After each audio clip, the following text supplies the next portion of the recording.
إن الحمد لله وحده والصلاة والسلام على من لا نبي بعده أما بعد أعوذ بالله من الشيطان الرجيم بسم الله الرحمن الرحيم يا أيها الذين آمنوا اتقوا الله حق تقاته ولا تموتن إلا وأنتم مسلمون وقال تعالى في موضع آخر بسم الله الرحمن الرحيم يا أيها الناس اتقوا ربكم الذي خلقكم من نفس واحدة وخلق منها زوجها وبث منهما رجالا كثيرا ونساء واتقوا الله الذي تساءلون به والأرحام إن الله كان عليكم رقيبا وقال تعالى في موضع آخر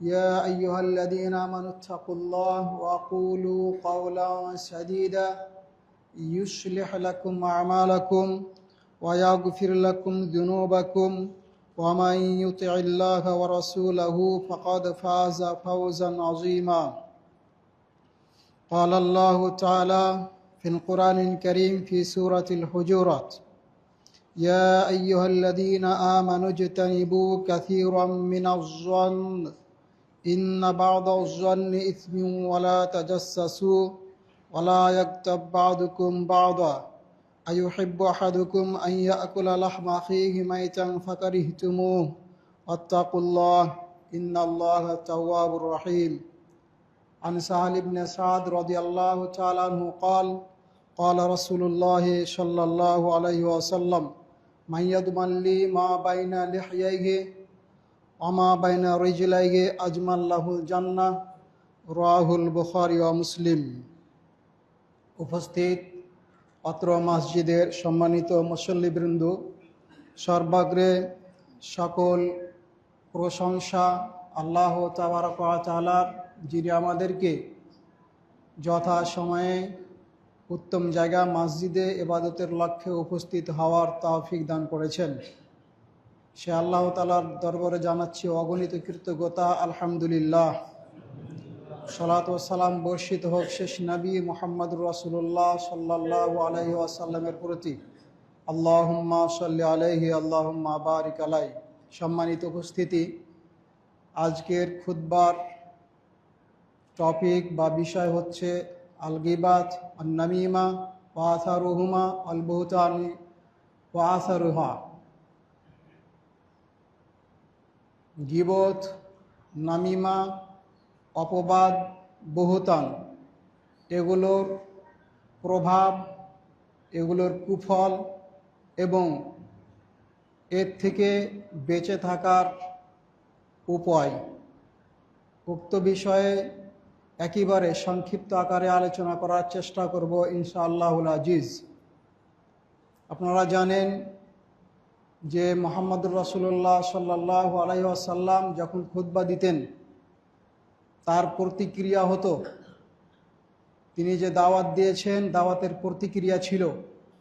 এর মানে কখনো তাকে দেশ থেকে তাড়িয়ে দেওয়ার সিদ্ধান্ত, কখনো তাকে হত্যা করার সিদ্ধান্ত, কখনো তাকে অপমান, অপদস্থ, লাঞ্ছিত করার পর্যায়ে উপক্রম হয়েছে এবং তিনারা করেছেন। আজও যদি কেউ সত্যি কথা উপস্থাপন করে তাহলে কতিপয় মানুষের আঘাত লাগবে, এটাই সত্য কথা। কিন্তু আমাদের কিছু করার নেই। আমাদেরকে মাঝে মাঝে স্মরণ করিয়ে দিতে হয় আমাদের ঐতিহ্যের কথা, আমাদের কৃষ্টি কালচার, আচার আচরণের কথা, আমাদের চলাফেরার রূপরেখা কেমন হওয়া উচিত, এগুলো আমাদেরকে মাঝে মাঝে স্মরণ করিয়ে দেওয়ার দরকার। মহামারী যেভাবে ছড়িয়ে পড়ে, এর চেয়েও ব্যাপক আকারে গীবত, নামিমা, অপবাদ ছড়িয়ে পড়েছে। মহামারী যখন ছড়িয়ে পড়ে তখন আমরা বুঝতে পারি যে মহামারী ছড়িয়েছে, এখান থেকে আমাদেরকে বেঁচে থাকতে হবে, নাহলে আমাদের প্রাণহানির আশঙ্কা রয়েছে। কিন্তু আমরা গীবত, নামিমা এবং বুহতানকে গীবত, নামিমা, বহতান নামে অবহিত করি না, অথচ আমরা সেগুলো আমল করে থাকি, কাজ করে যাই। এ কারণে আমরা যেহেতু গীবতকে গীবত হিসেবে জানি না, বহতানকে বহতান হিসেবে জানি না, নামিমাকে নামিমা হিসাবে চিহ্নিত করতে পারি না, বা কেউ কেউ চিহ্নিত করতে পারলেও সেটাকে আমল আমরা করি না, এই দৃষ্টিকোণ থেকে আমাদের যা ক্ষতি হওয়ার সে ক্ষতি হয়ে যাচ্ছে। এখান থেকে বেঁচে থাকতে হবে।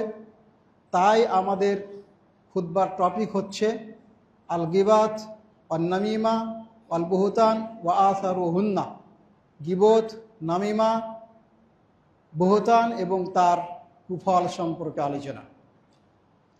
আমরা জানি গিবত শব্দটা আমাদের কাছে পরিচিত। এর মূল ধাতু হচ্ছে গাইন ইয়াবা, গাবা। গাবা ইয়াগিবু মানে অনুপস্থিত হওয়া।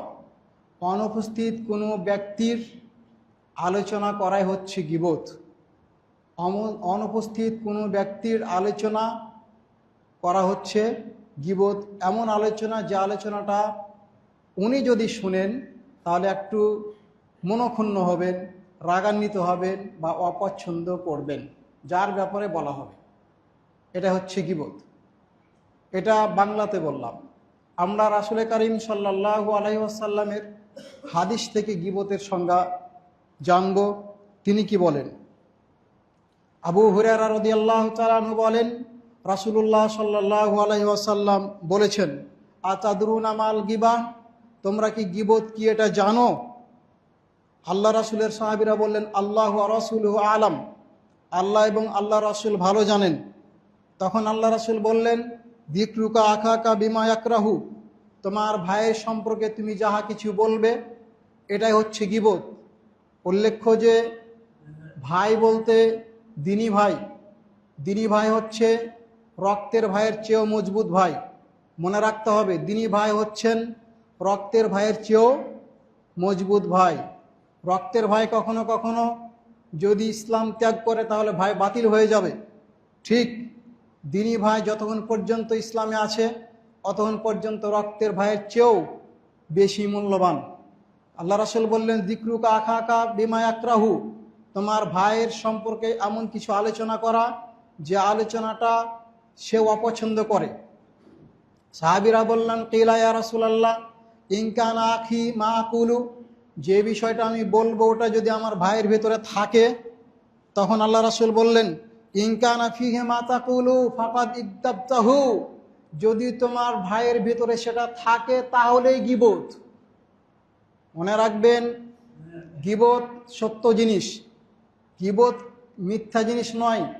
গিবত হচ্ছে কোনো ব্যক্তি কোনো অন্যায় করেছেন, অশালীন কোনো কাজ করেছেন, অপছন্দনীয় কোনো কাজ করেছেন, এটা বলাই হচ্ছে গিবত। তাহলে গিবত যে বিষয় হবে ওই বিষয়টা যার গিবত করা হবে তার ভেতরে থাকবে, এটাই হচ্ছে সত্য কথা। থাকলেই গিবত, না থাকলে অন্য কিছু আলোচনাতে আসবে ইনশাআল্লাহ। বুঝাতে পেরেছি? ফাহফাজু আইয়ুহাল মুসলিমুন লিসানাকুম মিন হাযিহিল গিবাহ, সুতরাং এই গিবত থেকে আপনাদের জিহ্বাকে আপনারা হেফাজত করেন, যেভাবে সাহাল ইবনে সাদ রাদিয়াল্লাহু তাআলা আনহু বর্ণনা করেছেন। ক্বালা, তিনি বলেন, ক্বালা রাসূলুল্লাহ সাল্লাল্লাহু আলাইহি ওয়াসাল্লাম মাইয়াদমাল্লি মা বাইনা লিহইয়াইহি, এই দুই চোয়ালের মাঝে যে একটা নরম গোশতের টুকরো আছে এটার যে ব্যক্তি জিম্মাদার নিবে, আল্লাহ রাসূল সাল্লাল্লাহু আলাইহি ওয়াসাল্লাম বলছেন, আদমাল্লাহুল জান্নাহ, আমি তার জান্নাতের জিম্মাদার হলাম। আর একটা আছে, এটা আজকের বক্তব্যের সাথে রিলেটেড নয় তাই বলছি না। রাসূল কারীম সাল্লাল্লাহু আলাইহি ওয়াসাল্লামের সাহাবী সাদ রাদিয়াল্লাহু তাআলা আনহু বললেন, মাইয়াদমাল্লি মা বাইনা লিহইয়াইহি আদমাল্লাহুল জান্নাহ, যে ব্যক্তি এই দুই চোয়ালের মাঝে যে জিহ্বা রয়েছে এর দায়িত্ব গ্রহণ করবে, এটাকে সংরক্ষণ করতে পারবে, হেফাজত করতে পারবে, আমি তার জন্য জান্নাতকে হেফাজত করে রাখবো ইনশাআল্লাহ। বুঝলেন? এই জিহ্বা মানুষকে জাহান্নামে নিয়ে যাবে। আর গীবত করার অন্যতম উপকরণ হচ্ছে জিহ্বা। আকসামুল গিবা, আমরা গীবতের প্রকার সম্পর্কে জানব। আমরা নিজেরা কোনো প্রকার করি না, এ যুগের কোনো মুহাদ্দিসের প্রকরণ করা আমরা উপস্থাপনও করি না। আল্লামা ইমাম নববী রাহিমাহুল্লাহ তাআলা আনহু বলেন, আল গিবাতু তাকুনু, গিবত হয়ে থাকে ফি বাদান, মানুষের দৈহিক গঠনের ক্ষেত্রে গিবত হয়ে থাকে। ওয়ান নাসাবে, বংশীয় গিবত করে থাকে। ওয়াল খুলুকে, চরিত্র সম্পর্কে গিবত হয়। ওয়াল ফাইলে, কারো কাজ সম্পর্কে। ওয়াল কাউলে, কথা সম্পর্কে। ওয়াদ দিন, কারো দিনদারিতা আমল সম্পর্কে গিবত করে মানুষে। ওয়াদ দুনিয়া, এমনকি দুনিয়ামি কার্যক্রম নিয়েও গিবত করে। হাত্তা ফিস সাউবে, এমনকি মানুষের কাপড় পোশাক নিয়েও গিবত করে। ওয়াদ্দার রে, কারো বাড়ি নিয়ে গিবত করে। ওয়াদ্দা আব্বাতে, কারো যানবাহন, মাইক্রো বাস, সাইকেল ইত্যাদি নিয়ে গিবত করে। ওয়া খলকিহি, তার সৃষ্টির দৈহিক গঠন নিয়ে গিবত হয়, অর্থ নিয়ে গিবত করে। ওয়া ওয়ালিদিহি, কারোর পিতা সম্পর্কে গিবত করে। ওয়া ওয়ালাদিহি, কারোর সন্তান সম্পর্কে গিবত করে। আও জাওজিহি, কারোর স্ত্রী বা স্বামী সম্পর্কে গিবত করে। ওয়া খাদিমিহি, কারোর দাস সম্পর্কে গিবত করে। ওয়া মামলুকিহি, কারোর দাসত্ব করা নিয়ে গিবত করে। ওয়া ইমামাতিহি, কারোর পাগড়ি নিয়ে পোশাক নিয়ে গিবত করে। ওয়া মাশিয়াতিহি, কারোর চলাফেরা নিয়ে গিবত করে। ওয়া হারকাতিহি, কারোর পা উঠা নিয়ে গিবত করে। ওয়া বাসাসাতিহি, কারো হাসজ্জন হাসা নিয়ে গিবত করে। ওয়া তলাকতিহি, কারো কথা বলা নিয়ে গিবত করে। উল্লেখিত 22টা পয়েন্টে মানুষ গিবত করে চলেছে। 22টা পয়েন্টে মানুষ গিবত করে। 22টা পয়েন্টে মানুষ কি করেন? গিবত করে যান। এগুলো হচ্ছে গিবত করার বস্তু বা ব্যক্তির কোনো অংশ নিয়ে মানুষ কি করে? গিবত করে। এই গিবতগুলোর ধরন কিভাবে বলি? রাসূল করিম সাল্লাল্লাহু আলাইহি সাল্লাম বলেছেন, কোনো মানুষকে তিরস্কার করার জন্য খাটো বলা হচ্ছে গিবত। কোনো মানুষকে তিরস্কার করার জন্য ন্যাংরা বলা হচ্ছে গিবত। কোনো মানুষকে তিরস্কার করার জন্য তাকে বদমেজাজি বলা হচ্ছে গিবত। কোনো মানুষকে তিরস্কার করার জন্য তাকে রূঢ়ভাষী বলা হচ্ছে গিবত। কোনো মানুষকে তিরস্কার করার জন্য সে কাজ ভালো করে না, এটা বলা হচ্ছে গিবত। কোনো মানুষকে তিরস্কার করার জন্য, অপমান করার জন্যে সে হচ্ছে রূঢ়ভাষী, সে হচ্ছে খারাপ লোক ইত্যাদি বলা হচ্ছে গিবত। সুতরাং এই 22টা বিষয়ের যে কোনো একটা বিষয় হচ্ছে গিবত। কারো বাড়ি নাই, এ তো দেখা যাচ্ছে অর্থ সম্পদ নাই, অপদস্থ করার জন্য, লাঞ্ছিত করার জন্যে, তাকে ছোট করার জন্য বলে আরে সে তো কুড়ে ঘরে বসবাস করে, এটা হচ্ছে গিবত। তার গাড়ি তো 3 লাখ টাকার গাড়ি, আমার গাড়ি হচ্ছে 24 লাখ টাকার গাড়ি, এটা বলা হচ্ছে গিবত। কারো ব্যবসা বাণিজ্য নাই, ও তো কোন রকম দিন আনে দিন খায়, এগুলো হচ্ছে গিবত। কথা বুঝাতে পেরেছি? এই সমস্ত সব হচ্ছে গিবত। আমসিক লিসানাক, মুখ বন্ধ করে রাখবেন। আউকুল খয়রান, অথবা ভালো কথা বলবেন। আমরা গিবত এমনভাবে করি যে আমাদের গিবত করার ধরন দেখলে আমরা নিজেরা গিবতের সঙ্গেই ভুলে যাই। গিবতকে গিবত বলে আমরা জানি না। সত্যি বলতে মাদ্রাসা, মসজিদ, স্কুল, কলেজ, ভার্সিটি থেকে নিয়ে দোকানপাট, মসজিদ থেকে নিয়ে যাবতীয় জায়গাতে শুধু গিবতই চলে। 2 জন মানুষ পাশাপাশি বসলে গিবত ছাড়া কিছুই হয় না। সুতরাং গিবত থেকে মানুষকে এড়িয়ে চলতে হবে। গিবত হচ্ছে এমন একটা খারাপ জিনিস, গিবত হচ্ছে এমন একটা খারাপ জিনিস, গিবত হচ্ছে এমন একটা খারাপ জিনিস যে মানুষকে উলঙ্গ করে ফেলে। মানুষকে উলঙ্গ করে ফেলার অর্থ হচ্ছে মানুষ যখন উলঙ্গ হয়ে জুনাচারে লিপ্ত হয় তখন তার জান্নাত হারায়। মানুষ যখন কথা বলতে লাগে কারোর সম্পর্কে, কথা বলতে বলতে ওই লোকটাকে একেবারে উলঙ্গ করে ফেলে। এই কারণে ওই লোকের মান সম্মান সব কিছু নষ্ট হয়ে যায়। তাই ওই লোকটা উলঙ্গ হয়ে যায়। যাকে উলঙ্গ করে সে তো উলঙ্গ হলোই, তাকে তো সমাজে নিচু করলোই। কিন্তু যে লোকটা উলঙ্গ করলো, যার জিহ্বা এই কাজটা করলো, অথবা হাত এই কাজটা করলো, চোখ এই কাজটা করলো, কান এই কাজটা করলো, মাথায় কাজটা করলো, ওই লোকটা নিজে উলঙ্গ হয়ে গেল, জান্নাত থেকে বের হয়ে চলে আসলো, সে জান্নাত পাবে না। দলিল সাহাল ইবনে সাদের হাদিস, যেটা পড়ে ফেলেছি, মাইয়াদমানলি বা মা বাইনা লিহইয়াহি, যে ব্যক্তি 2 চোয়ালের ভিতরে যা রয়েছে এটাকে যে ব্যক্তি হেফাজত করতে পারবে, ওই ব্যক্তির জন্য আমি রাসূল সাল্লাল্লাহু আলাইহি সাল্লাম জান্নাত হেফাজত করতেছি। আর যদি না করে তাহলে তার জন্য আমি জান্নাত হেফাজত করছি না। এবার বললাম অমা বাইনা রিজলাইহি, মানুষের দুই উড়ুর ভেতরে যে লজ্জাস্থান আছে এটাকে যে ব্যক্তি হেফাজত করবে, আমি রাসূল তার জন্য জান্নাত হেফাজত করছি। দেখুন যে দুই উড়োর মাঝে যে লজ্জাস্থান আছে এটাকে হেফাজত না করে উলঙ্গ হলে যেমন আপনার ক্ষতি, ঠিক মুখ খুলে দিলেই সেরকম ক্ষতি। একই শব্দ দিয়ে ব্যবহার করেছেন, একই সাহাবী ব্যবহার করেছেন, একই রাসূলের কথা বলেছেন, একই বস্তু নিয়ে কথা বলেছেন। যে একটাই বস্তু হারাবে, মুখ খুললেও হারাবে, সেটা হচ্ছে জান্নাত। আর উড়ুর লজ্জাস্থান উন্মুক্ত করলেও হারাবে, সেটা হচ্ছে জান্নাত। সুতরাং গীবত এত সহজ জিনিস নয়। আল্লামা আবুল্লাহ সামরকান্দি বলেন, মানুষ পৃথিবীতে যত গীবত করে থাকে, গীবতগুলো 4 কোয়ালিটির হয়ে থাকে।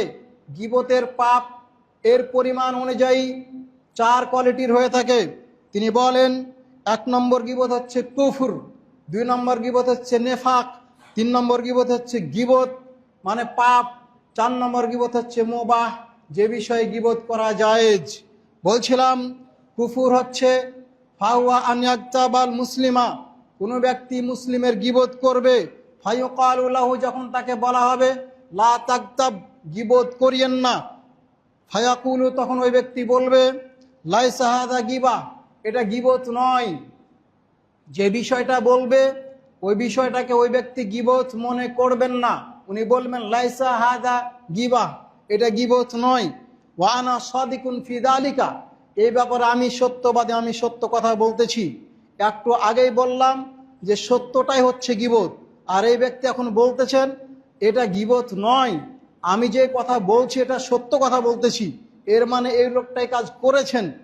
এখন এই যে সত্য কথাটাকে আল্লাহ রাসূল বলেছেন যে গীবত, কারোর খারাপ বিষয় সত্য কিন্তু সেটা বলাই হচ্ছে আল্লাহ রাসূল বলেছেন কি গীবত, আর এই ব্যক্তি বলছেন কি যে এটা গীবত নয়। যে ব্যক্তি গীবত করছেন তিনি বলছেন গীবত নয়, আল্লাহ রাসূল সেটাকে গীবত বললেন, আর এই ব্যক্তি বললেন এটা গীবত নয়। ফাকাদ ইস্তাহাল্লা মা হারামাল্লাহু তাআলা, এই বিষয়ে সে আল্লাহ যা হারাম করেছেন, রাসূল যা হারাম করেছেন সেটাকে হালাল করলো। হালাল হারাম করার ক্ষমতা কি মানুষের আছে? এই ব্যক্তি গীবত করলো, অথচ গীবতটাকে বলল যে এটা গীবত নয়, আল্লাহ যেটাকে হারাম করেছেন এটাকে হালাল করলো। এই হারামকে হালাল করা, হারামকে হালাল, হালালকে হারাম করা হচ্ছে কুফরি। হাদা কুফরুন, এটাই হচ্ছে কুফরি। এখন তাকে আবার কালেমা পড়ে মুসলিম হতে হবে। গীবতের পর্যায়ে দেখুন কি বিষয়ে গীবত করছিল, সেটা ছোট না বড় সেটা পরের ব্যাপার, কিন্তু উনি বললেন যে এটা গীবত নয়, এ বিষয়ে আমি সত্যবাদী। ফাকাদ ইস্তাহাল্লা মা হারামাল্লাহু তাআলা, আল্লাহ তাআলা যেটাকে হারাম করেছেন সেটাকে সে হালাল করে নিল, এটাই হচ্ছে কুফরি করা। দ্বিতীয় হচ্ছে নেফাক। নেফাক বলা হয় ফাহুয়া আন ইয়াগতাবা ইনসানান, কোনো ব্যক্তির গীবত করা হচ্ছে, ফাহুয়া ইয়াগতাবাহু, সে গীবত করছে, ফালা ইউসাম্মিহি ইনদা মান ইয়ারিফা, ওই ব্যক্তির কাছে যে ব্যক্তি লোকটাকে চিনে তখন নাম বলছেন না। আন্নাহু ইউরিদু বিহি ফুলানান, কিন্তু যখন ওই ব্যক্তি বলতেছেন তখন তার ব্রেনে আছে যে আমি কার সম্পর্কে কথা বলতেছি, যার সামনে বলছেন তাকে নাম বলছেন না। ভালো করে বুঝেন, যে ব্যক্তির কাছে বলছেন অন্য ব্যক্তির কথা, ওই ব্যক্তির কাছে নাম উল্লেখ করছেন না, কিন্তু তার মগজে আছে, তার মস্তিষ্কে আছে কার সম্পর্কে সে কথা বলতেছে। যে শ্রবণ করছে সে জানে না, কিন্তু যে বলতেছে সে জানে, এবং সে বলে কি ফাহুয়া ইয়াগতাবা ইয়ারা ফি নাফসি আন্নাহু মুতাওয়াররিউন, আমি নাম বললাম এটা তাওরিয়া করলাম, এর মানে আমি গোপন রেখে কথা বললাম, এটা হচ্ছে হিকমা অবলম্বন করলাম, সেই লোকটা মনে মনে ভাবে, যে গীবতকারী ওই লোকটা ভাবে। ফাহুয়া, এটা হচ্ছে হাদা নিফাক, ওই লোকটাকে না বলে গীবত করে তাকেও তার সাথে প্রতারণা করলো, কারণ সে যদি নাম বলতো তাহলে বুঝে ফেলতো যে এই ব্যক্তি গীবত করতেছে, তখন হয়তো লোকটা ভালো হলে উঠে চলে যেত, অথবা তার গীবত বন্ধ করত, কিছু একটা ঘটতো, অথবা গীবত শুনতো, গীবত হতো, কিন্তু ওই যার কাছে গীবত করলো তাকেও প্রতারণা করলো, আর নিজের মুখকেও প্রতারণা করলো, নিজের অন্তরকেও প্রতারণা করলো। এটা তাওরিয়া নয়, এটা হিকমা নয়, এটা হচ্ছে নেফাকি, এটা হচ্ছে মুনাফিকি করা। ইন্নাল মুনাফিকিনা ফি দারকিল আসফালি মিনান নার, তাওবা না করলে জাহান্নামের অতল তলে যেতে হবে। এই গীবত করার আরেকটা প্রকার। গীবত করার তৃতীয় প্রকার হচ্ছে আল মাসিয়া, কাবিরা গুনাহ। এই গীবত কাকে বলে? ফাহুয়া আন ইয়াগতাবা ইনসানান, মানুষের গীবত করে, ওয়া ইউসাম্মিহি, তার নাম উল্লেখ করে, ওয়া ইয়ালামু আন্নাহু মাসিয়াতুন, সে জানে যে এটা গীবত পাপের কাজ, তথাপিও সে গীবত করে, তাহলে হচ্ছে ফাহুয়া আশিন, এই ব্যক্তি কাবিরা গুনাহকারী, পাপিষ্ঠ। ওয়া আলাইহি তাওবা, তাকে তওবা করতে হবে। গীবতের তওবা কিভাবে করতে হবে সেটা তওবার বিষয়ে আলোচনা হবে, অথবা আজকে সময় পেলে বলে দেবো ইনশাআল্লাহ।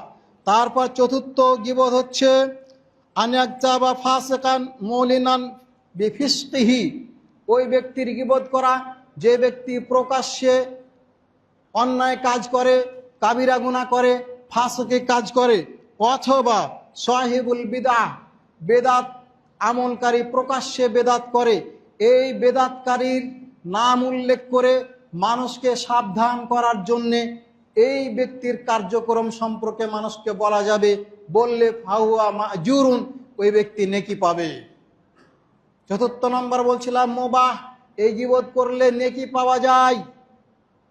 সব গীবত হারাম নয়, গীবত করলে নেকি পাওয়া যায়। লিআন্নাহু ইউহাযযিরুন নাসা, কারণ সেই লোককে সতর্ক করছে, এটা বেদাতি লোক, এটা খারাপ লোক, এর সাথে থাকলে আপনার অনিষ্ট হতে পারে, খারাপই হতে পারে, আপনার বেদাত ঢুকে যেতে পারে। সুতরাং এটা নেকি হবে, কিন্তু ওই ব্যক্তি যদি শুধু দ্বীনকে সংরক্ষণ না করার কারণে অথবা পাপ থেকে মানুষকে সাবধান না করার কারণে যদি গীবত করে, অন্য ছোট করার কারণে গীবত করে, তাহলে অন্য প্রকারের ভেতরে পড়বে, এই প্রকারের ভেতরে পড়বে না। আল্লাহ তাআলা বলেন, মানুষ যেমন মুখ দিয়ে গীবত করে তেমন মানুষ অন্তর দিয়েও গীবত করে। আল্লাহ তাআলা বলেন, ইয়া আইয়ুহাল্লাযীনা আমানু, হে বিশ্বাসীগণ, ইজতানিবু কাসীরাম মিনাজ যন, তোমরা ধারণা করা কাজটাকে বেশি বেশি করো না। ইন্না বাদাজ যন্নি ইসমুন, বেশি বেশি ধারণাগুলো পাপের হয়ে থাকে। সমস্ত ধারণায় সঠিক হয় না, বেশিরভাগ ধারণায় পাপ হয়ে যায়। আল্লাহ রাসূল সাল্লাল্লাহু আলাইহি সাল্লাম বলেন, ইয়াকুম আয-যন্না, শোনো সাবধান, ইয়াকুম আয-যন্না, সাবধান। ইয়াকুম শব্দটা যখন আগে উল্লেখ করা হচ্ছে তখন এর গুরুত্ব আছে। ইয়াকুম, অবশ্যই সাবধান, নিজেকে বাঁচাও জন্না, ধারণা করা থেকে। ফাইন্না জন্না আকযাবুল হাদিস, ধারণা হচ্ছে সবচেয়ে বড় পাপ, ধারণা হচ্ছে সবচেয়ে বড় মিথ্যা, এর ভিতরে মিথ্যা লুকিয়ে আছে। রাহুল বুখারী, হাদিসটা ইমাম বুখারী রাহিমাহুল্লাহ তার কিতাবে উল্লেখ করেছেন, 5443 নম্বর হাদিস, 5143 নম্বর হাদিস উল্লেখ করেছেন। রাসূল করিম সাল্লাল্লাহু আলাইহি ওয়াসাল্লামের সাহাবীরা উল্লেখ করছেন, গীবত হয় মৃত ব্যক্তির, গীবত করে মানুষে। জীবিত ব্যক্তির যেমন গীবত করা পাপের কাজ, তেমন মৃত্যু ব্যক্তির গীবত করাও পাপের কাজ। আন খালিদ ইবনে লাজলাজ থেকে বর্ণিত, আন্না লাজলাজা আবাহু আখবারাহু, লাজলাজ তার ছেলেকে বললেন, কানা কায়দান ইয়াতামিলু ফিস সুকে, আমি বাজারে বসে কাজ করছিলাম, এমতো অবস্থায় ফামাররাত ইমরাতুন তাহমালু সাবিয়ান, একজন মহিলা একটা শিশুকে বহন করে নিয়ে যাচ্ছিল। ফাসারান নাসু মাহা, মানুষজন তার সাথে সাথে দৌড়িয়ে যাচ্ছিল। ফাসুরতু ফি মান সারা, যারা দৌড়িয়ে যাচ্ছিল তাদের সাথে আমিও গেলাম। ওয়ান্তাহাইতু ইলান নবী সাল্লাল্লাহু আলাইহি ওয়াসাল্লাম, আমি নবী করিম সাল্লাল্লাহু আলাইহি ওয়াসাল্লামের কাছ পর্যন্ত চলে গেলাম। ওয়া হুয়া ইয়াকুলু, এমত অবস্থা আল্লাহর নবী জিজ্ঞাসা করছিলেন, মান আবু হাদা মাকি, এই মহিলা তোমার সাথে যে বাচ্চা আছে এর বাবা কে? ফাসাকাতাত, এই মহিলা উত্তর দিল না। ফাকালা, আবার আল্লাহ রাসূল বললেন, মান আবু হাদা মাকি, মহিলা তোমার সাথে যে বাচ্চা রয়েছে এর বাবা কে? মহিলা এখন উত্তর প্রদান করলো না। ফাকালা ফাতানিলা জামবিহা, মহিলার পাশ থেকে একজন যুবক দাঁড়িয়ে বলল, আনা আবুহু, আমি তার পিতা, ইয়া রাসূলুল্লাহ। ফানাজারা রাসূলুল্লাহ সাল্লাল্লাহু আলাইহি ওয়াসাল্লাম ইলা বাদি মান হাওলাহু, এই মান হাওলাহা, এই মহিলার পাশে যারা ছিল তাদের দিকে আল্লাহ রাসূল তাকালেন। ফায়াস আলুহুম আনহু, ওই যুবক সম্পর্কে জানতে চাইলেন এর খবরটা কি। ফাকালু, তারা বলল, মা আলিমনা ইল্লা খায়রান, আমি এই ব্যক্তি সম্পর্কে আমরা ভালো ছাড়া অন্য কিছু জানি না, আমরা ভালোই মনে করি। তারপর আল্লাহ রাসূল বললেন, ফাকালা লাহু নবী সাল্লাল্লাহু আলাইহি সাল্লাম, আল্লাহর নবী তাকে বললেন, আহসানতা, তুমি কি বিবাহ করেছো? ক্বালা নাম, ওই যুবক বলল, জি করেছি। তখন আল্লাহর নবী বললেন, ফামারা বিহি ফারুজিমা, তাকে আদেশ দেওয়া হলো, তাকে নিয়ে যাও, তাকে পাথর মেরে ফেলে দাও। সাহাবীরা বললেন, ফাখরাজনা বিহি, আমরা তাকে নিয়ে বের হয়ে গেলাম। ফাহাফারনা লাহু, তার জন্য গর্ত খুললাম। হাত্তাম কান্নাহু, তাকে গর্তে রেখে দিলাম। হাদা, তারপর বলছেন, ফারামাইনা বিল হিজারতে, পাথর মেরে তাকে মেরে ফেলে দিলাম। তারপর হাত্তা হাদা, সে যখন ধ্বংস হয়ে গেল, হাজা রজুলুন, একজন ব্যক্তি আসলেন, ইয়াস আলু আনিল মারজুম, ওই রজমকৃত ব্যক্তি সম্পর্কে জিজ্ঞাসা করলেন। তখন ফান্তলাকনা বিহি ইলা রাসূলিল্লাহ সাল্লাল্লাহু আলাইহি সাল্লাম, আমরা লোকটাকে আল্লাহর নবীর কাছে নিয়ে গেলাম। ফাকুলনা, আমরা বললাম, হাদা জা ইয়াসালু আনিল খাবিস, এই ব্যক্তি এসেছেন এবং ওই খবিস সম্পর্কে জিজ্ঞাসা করছেন। ওই লোকটা বললেন, এই সাহাবীরা বলছে, আমরা খাবিস শব্দটা উল্লেখ করলাম, মানে খারাপ লোক, পাপিষ্ট লোক বললাম। ফাকুলনা, আমরা বললাম, ইয়াস আলু হাদার রজুল, এই ব্যক্তিটা ইয়াস আলু আনিল খাবিস, এই খাবিস সম্পর্কে জিজ্ঞাসা করছেন। শুধু একটা ওয়ার্ড বলেছেন, খাবিস। আল্লাহর নবী বললেন, লাহুয়া আতিয়াবু ইনদাল্লাহি মির রিহিল মিস্ক, ওই ব্যক্তি আল্লাহর কাছে মিসকে আম্বরের চেয়ে এখন সুগন্ধিযুক্ত, আর তোমরা তাকে বললে খাবিস। আল্লাহ রাসূল বললেন, শোনো, এই ব্যক্তি, এই যুবক আল্লাহর কাছে মিসকে আম্বরের চেয়ে সুগন্ধিযুক্ত, সুতরাং তোমরা খাবিস বললে তাকে। তারপর আল্লাহ রাসূলকে বললেন, ফায়দাহু আবুহু, এই ব্যক্তি কিন্তু তার পিতা। ফা আন্নাহু আলা গুসলিহি ওয়া তাকফিনিহি ওয়া দাফনিহি, সাহাবীরা বললেন, এরপরে আল্লাহ রাসূল আমাদেরকে আদেশ দিলেন, এই যুবকের গোসল করাও, গোসলের কাজে সহযোগিতা করো, তাকে দাফনের কাজে, কাফনের কাজে সহযোগিতা করো। আমরা তাই করলাম। রাবি বলছেন, আমি জানি না এই লোকটার জানাজা সালাত পড়া হয়েছে কি না হয়নি, সেটা আমি জানি না, কিন্তু এই মৃত্যু ব্যক্তি সম্পর্কে একটা ওয়ার্ড বলেছে, লোকটা খারাপ লোক সম্পর্কে জিজ্ঞাসা করেছেন এই ব্যক্তি। এ কথা বলাতে আল্লাহ রাসূল বলছেন, এই ব্যক্তির গীবত করছো তোমরা। জীবিত মানুষের যেমন গীবত হয়, মৃত্যু মানুষের তেমন গীবত হয়। জীবিত মানুষের যেমন গীবত হয়, মৃত্যু মানুষের তেমন গীবত হয়। বলছিলাম, গীবতের সংজ্ঞার পরে আমরা বহতান নিয়ে আলোচনা করছি। গীবত হচ্ছে যে ব্যক্তি সম্পর্কে বলা হচ্ছে ওই আচার আচরণ ওই ব্যক্তির ভিতরে আছে, এটাই হচ্ছে গীবত। আবার স্মরণ করিয়ে দিচ্ছি, গীবত হচ্ছে সত্য ঘটনা, যে ব্যক্তি সম্পর্কে আমি বলতেছি ওই ব্যক্তির ভেতরে এগুলো আচার আচরণ আছে, এই ক্যারেক্টার আছে, থাকলেই গীবত।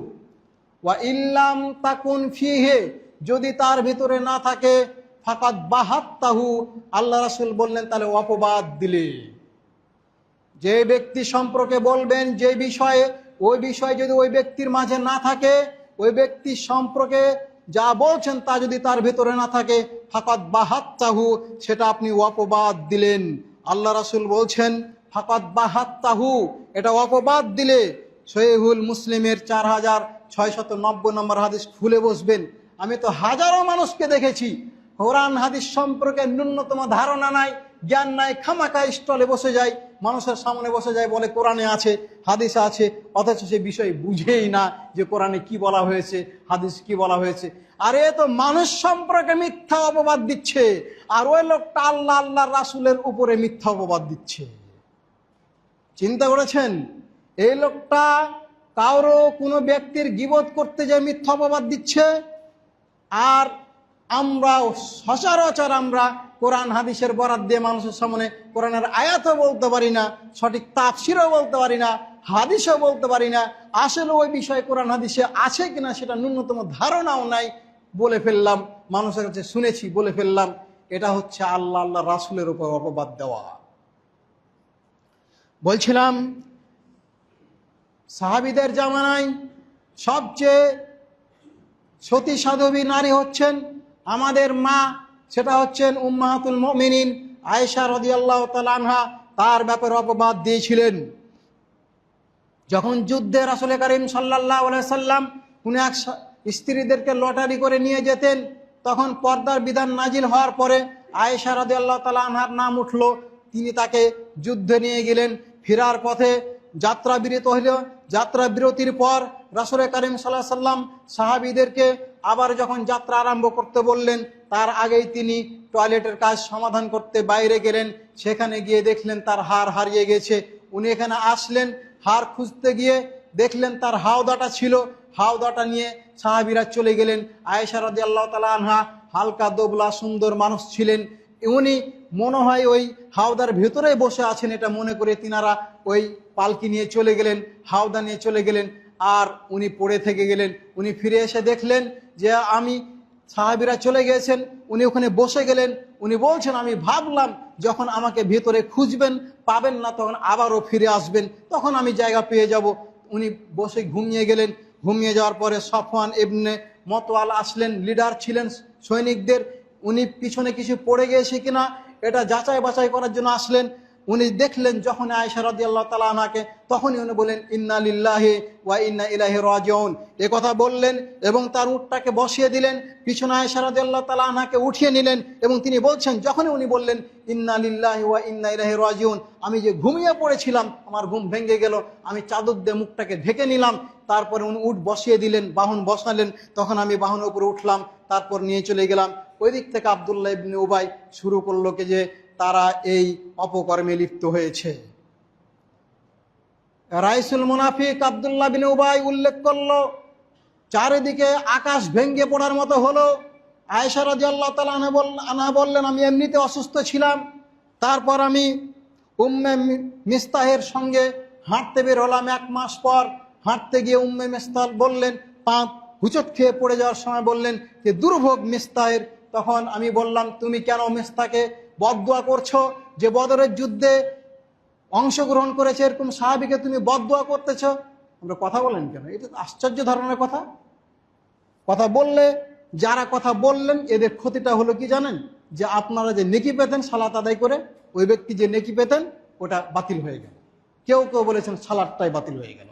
আপনার ক্ষতি আপনি করলেন, আমার কি করলেন? আমি হয়তো একটা লাইনচ্যুত হলাম, আর কিছুই করতে পারলেন না, কিন্তু আপনার ক্ষতি আপনি ঠিকই করলেন।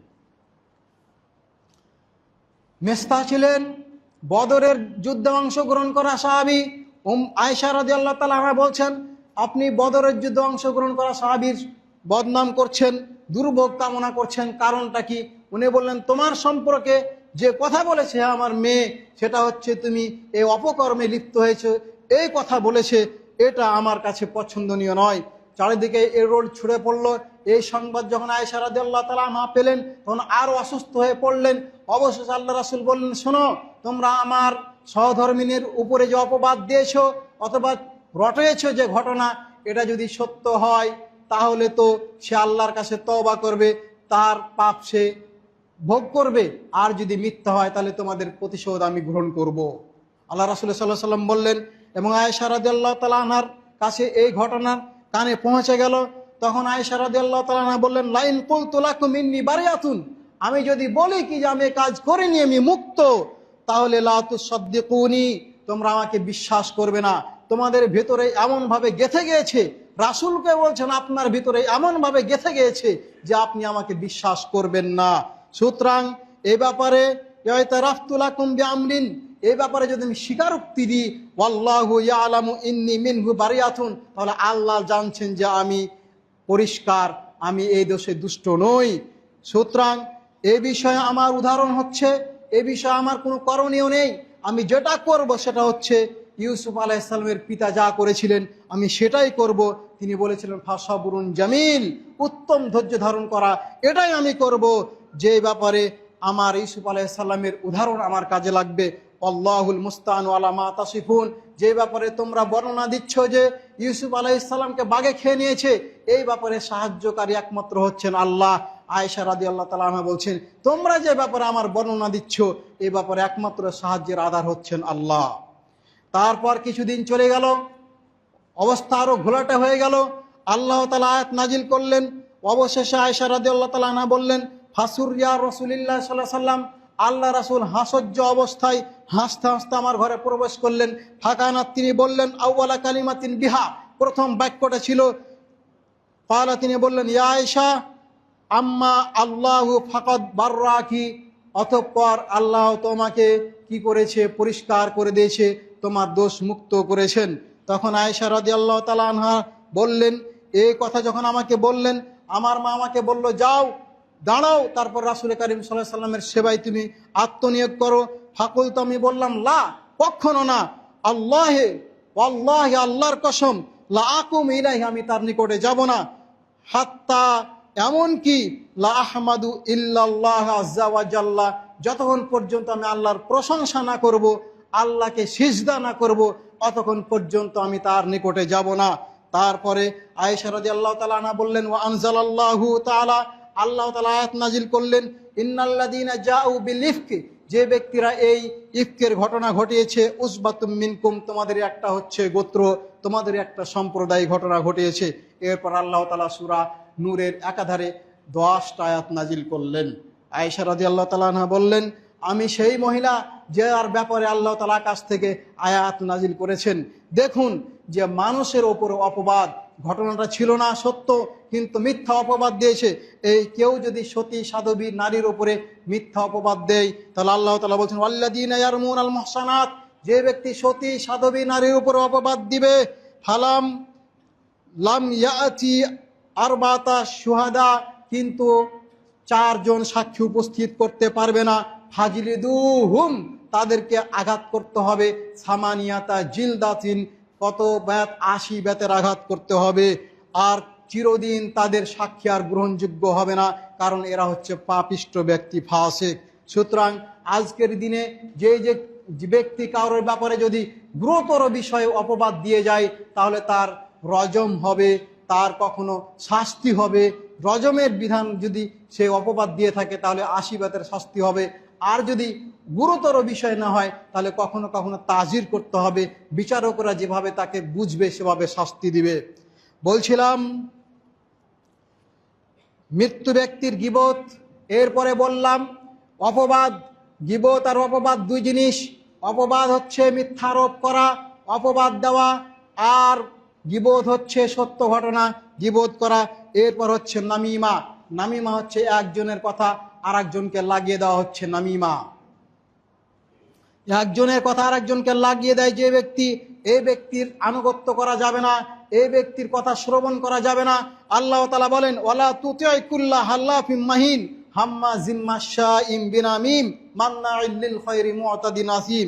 এই বেশি বেশি কসমকারী, জারজ এবং কি করা, দুর্নাম করা, সীমা লঙ্ঘনকারীর আনুগত্য আপনি করবেন না, যে বেশি বেশি কসম করে থাকে।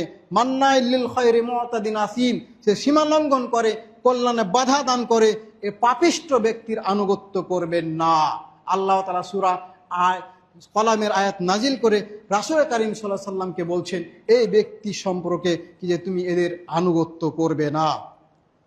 একটা ঘটনা আছে, এই ঘটনাটা আমি বলতে চাচ্ছিলাম না, সময় সংক্ষিপ্ত, শুধু এতটুকু বললাম যে একদম দাস ক্রয় করলো, তার ভেতরে নামিমার কি ছিল, স্বভাব ছিল। তখন বিক্রেতা বলল, এই ব্যক্তির নামিমার শুধু দোষ আছে, অন্য কোনো দোষ নাই। তখন লোকটা, ক্রেতা বললেন, এটা স্বাভাবিক ব্যাপার, ছোট, এটাকে আমি দেখে নিব। ক্রয় করলো, কিছুদিন চলে গেল, চলে যাওয়ার পরে বলল কি যে তার ওয়াইফকে, তার মালিকের ওয়াইফকে বললেন, আপনাকে আমার মালিক ভালোবাসে না, অন্যের সাথে একটু সম্পর্ক আছে, অথবা আর একটা বিয়ে করতে চাই।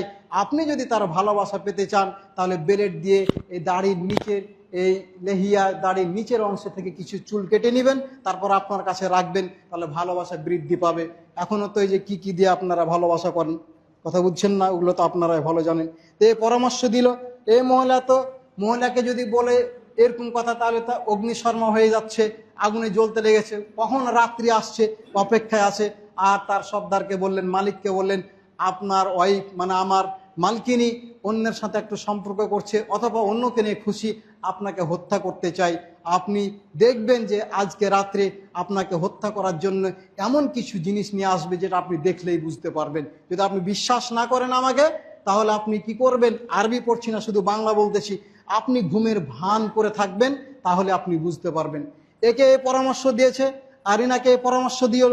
এনে রাত্রে তো ঘুমাই না, জেগেই আছে।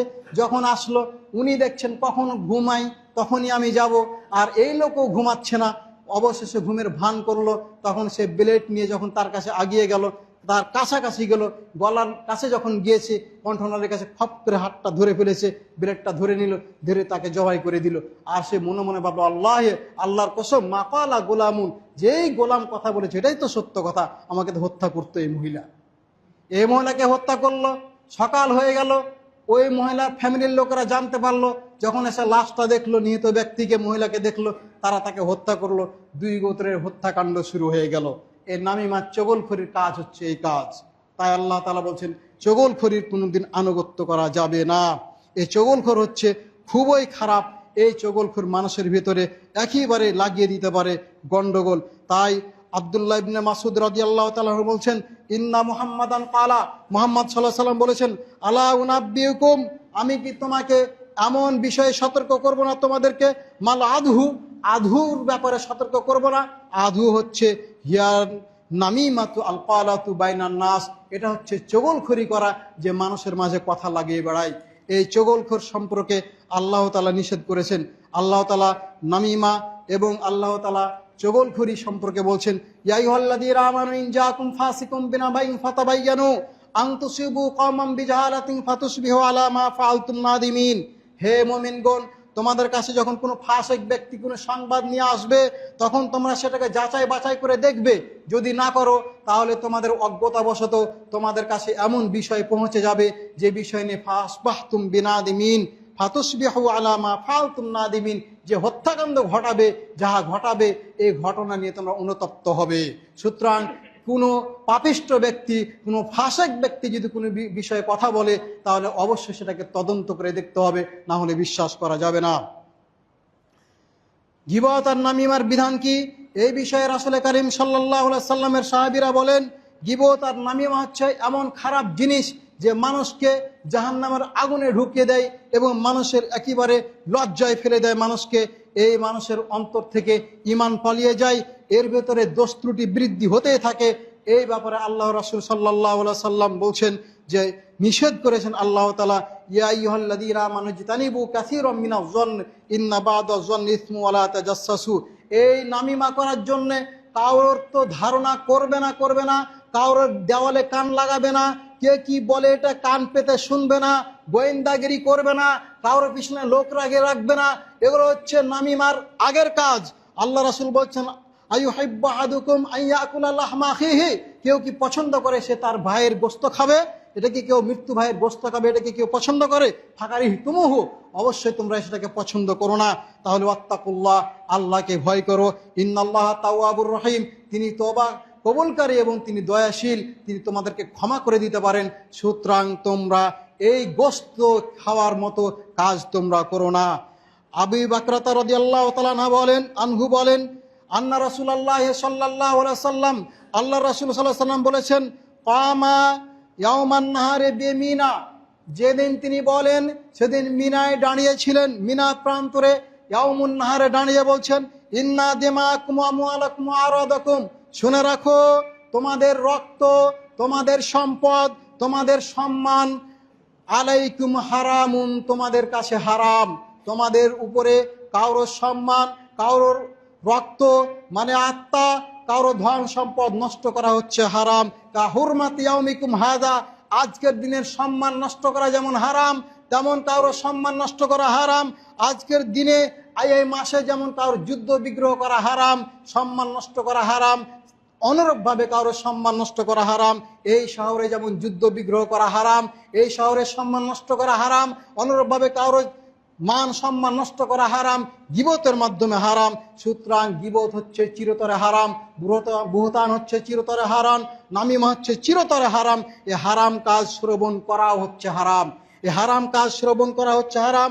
আল্লাহ তাআলা বলেন, ওয়াইদা রাআইতাল্লাযীনা ইয়াখুদুনা ফি আয়াতিনা, যখন আপনি দেখবেন যে আমার আয়াত নিয়ে তারা খেল তামাশা করতেছে, মিথ্যা প্রতিপন্ন করতেছে, ফারিদ আনহুম, আপনি সেখান থেকে উঠে চলে যাবেন, তাদের কথা শুনবেন না।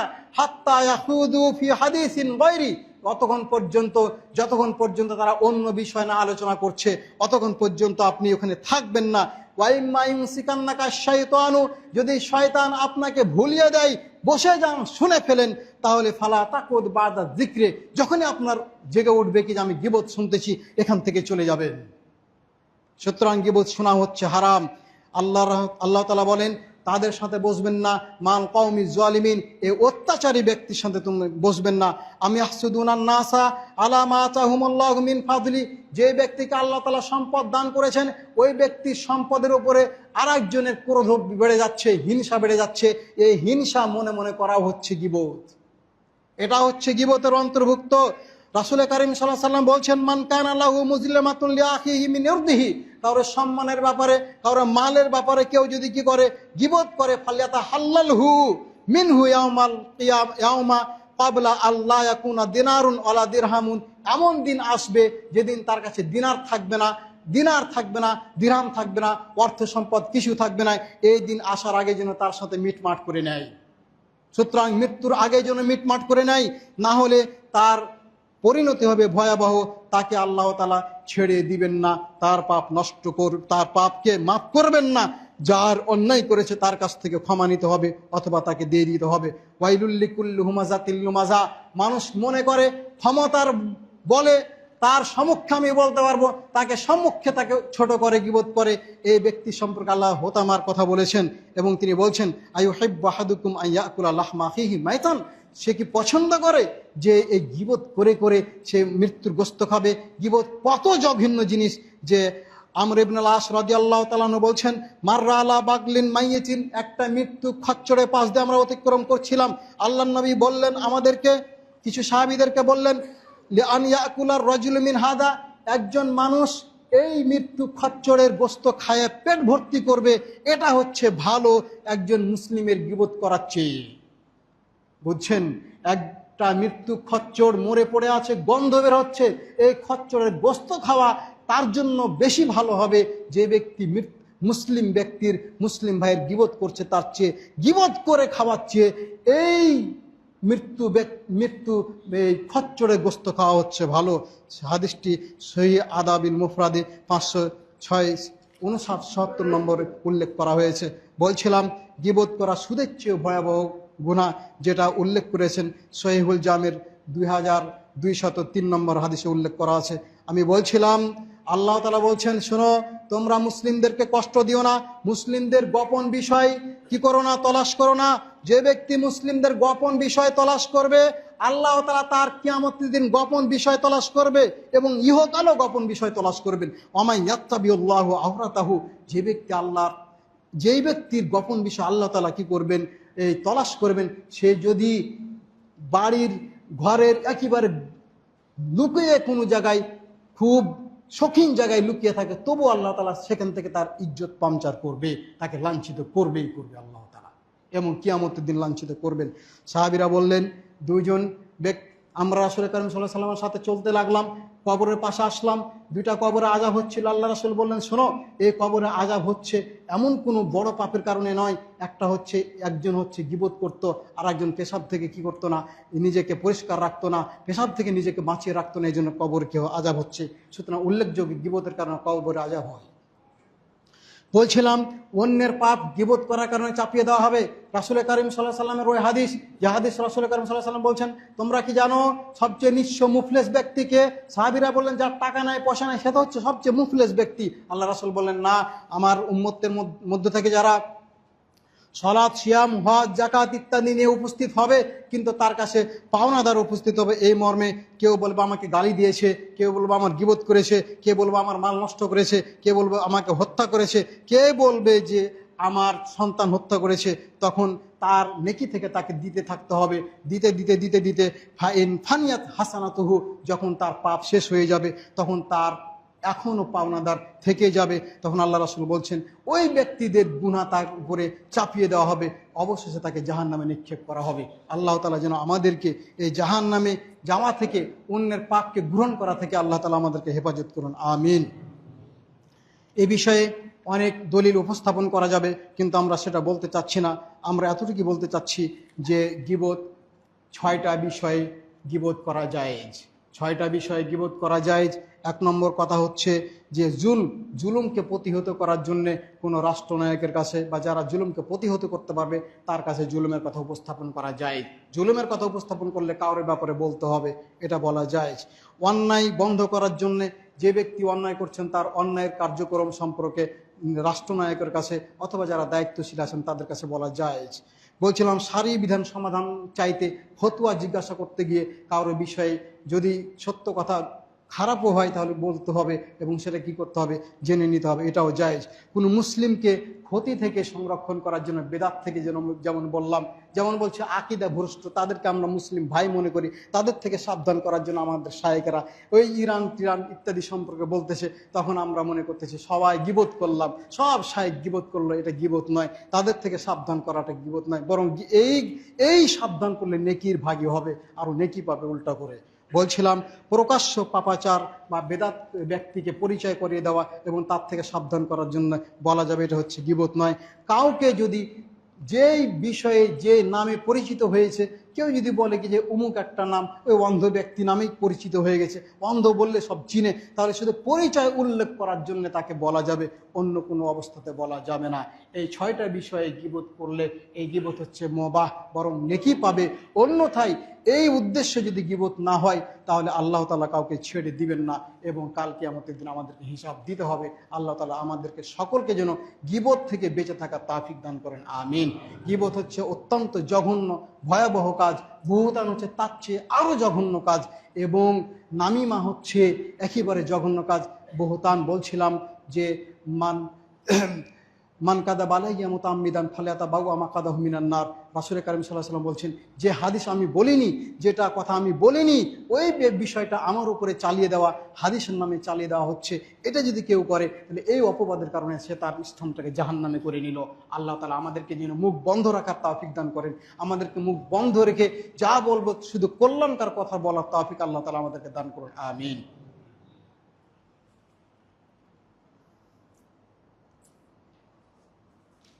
আলহামদুলিল্লাহ নাহমাদুহু ওয়া নাস্তাঈনুহু ওয়া নাস্তাগফিরুহু ওয়া নাউযু বিল্লাহি মিন শুরুরি আনফুসিনা ওয়া মিন সাইয়্যাতি আমালিনা মান ইয়াহদিহিল্লাহু ফালা মুদিল্লা লাহু ওয়া মান ইউদ্লিল ফালা হাদিয়া লাহু ওয়া নাশহাদু আল্লা ইলাহা ইল্লাল্লাহু ওয়াহদাহু লা শারীকা লাহু ওয়া নাশহাদু আন্না মুহাম্মাদান আবদুল্লাহি ওয়া রাসূলুহু। আল্লাহুম্মা সাল্লি আলা মুহাম্মাদ ওয়া আলা আলি মুহাম্মাদ কামা সাল্লাইতা আলা ইব্রাহিম ওয়া আলা আলি ইব্রাহিম ইন্নাকা হামিদুম মাজিদ। আল্লাহুম্মা বারিক আলা মুহাম্মাদ ওয়া আলা আলি মুহাম্মাদ কামা বারাকতা আলা ইব্রাহিম ওয়া আলা আলি ইব্রাহিম ইন্নাকা হামিদুম মাজিদ। সম্মানিত উপস্থিতি, গীবত থেকে তওবা করতে হলে আর জীবনে গীবত করব না, এটা 1 নম্বর পয়েন্ট। 2 নম্বর, এ পাপ করেছি, পাপ থেকে অনুসূচিত হতে হবে, সারা জীবন ক্ষমা চাইতে হবে। 3য় হচ্ছে আমাদেরকে তওবা করলে তওবার আগে পরে এই পাপে আর ফিরে যাওয়ার দৃঢ় প্রতিজ্ঞা না করতে হবে, আমি কোনোদিন ফিরে যাব না। যদি সম্ভবপর হয় যার গীবত করেছি, যার দুর্নাম করেছি, যার অপবাদ দিয়েছি, তার কাছে ক্ষমা চাইলে বিশৃঙ্খলা বেড়ে যাবে না, মারামারি বেড়ে যাবে না, বেশি ক্ষতি হয়ে যাবে না, তাহলে তার কাছে যে ক্ষমা চেয়ে নিতে হবে। আর যদি মনে করেন কি বেশি ক্ষতি হয়ে যাবে আর আরও বেশি কি বাড়াবাড়ি হয়ে যাবে, তাহলে তার কাছে যেতে হবে না। যেখানে যেখানে গীবত করেছেন, যার কাছে চুগলখড়ি করেছেন, যাকে অপবাদ দিয়েছেন, তাদের কাছে যাবেন এবং বলবেন কি যে এই লোক ভালো, এই কাজ সত্য নয়, বা এই তার প্রশংসা করবেন, তার বিষয়টা খুলে প্রমাণ করে দিবেন এবং তার জন্য ক্ষমা চাইবেন। আর নিজেও কিয়ামত পর্যন্ত, মানে আপনার মৃত্যু পর্যন্ত ক্ষমা করবেন। আল্লাহ চাইতে আপনাকে আমাকে ক্ষমা করে দিবেন ইনশাআল্লাহ। সুবহানাক আল্লাহুম্মা ওয়া বিহামদিকা আশহাদু আল্লা ইলাহা ইল্লা আনতা আস্তাগফিরুকা ওয়া আতুবু ইলাইক। আসসালামু আলাইকুম ওয়া রাহমাতুল্লাহি ওয়া বারাকাতুহু।